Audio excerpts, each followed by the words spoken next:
question. Mr. President, ano pong gagawin niyo sa mga kriminal?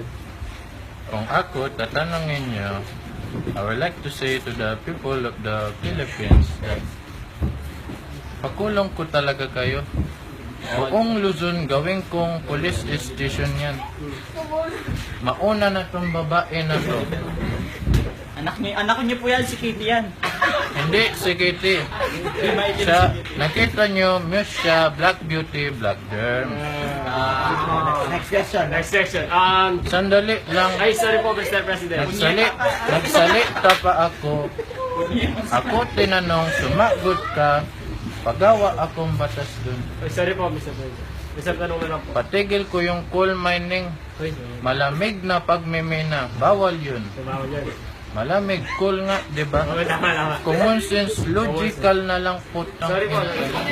Last na tanongan po. Ano pong gagawin niyo yung nakagwardya nakasalamin, yung ano? Yung naka-black na salamin ganyan, naka-black na. Sir. Ano po yan? Matapang po yun eh. Anong gagawin niyo? Sir. Yung security din, no? Matapang. Sir, Okay next. lang. Sir, next. Hindi lang. Next question. Ako muna. Ay, ka lang. Adonai, yung, sir. Sumabat ka, Punya. pakulong kaya kita. Huwag ka sasabat. Okay, yung tanong ko, yung tanong. Okay lang, mas pugi naman ako sa kanya. Sir. May tanong po. Sir, may tanong po ako. Di ba NGSB siya? Tapos ikaw? Sigaw mo na. Anong gagawin mo sa, yung mga nunal na kalat-kalat? Pakita mo nga, Adonai. Anong pakikilam? Ayun, nakita niyo. Pakita mo Anong yung pakikilam ko? Yung pakialam ko.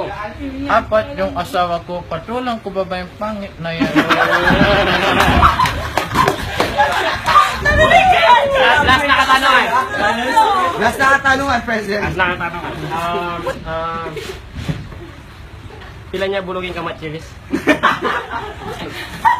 Ako, Bisaya lang ako dong, hindi magkapampangan. Umuwi ka na. Ay, sorry po. Gusto suntukan na lang tayo. Thank you, Mr. President. Galing ko, Mr. President. Sa June 30. Ngayon pala yun. Hindi ko pa alis. Diba, sinabi nila, uupo ako sa trono. Ito na yon. Ay, tama. Nahirapan na akong tumayo para sa question. Alright, thank you, Mr. President. Para kay Mr. President.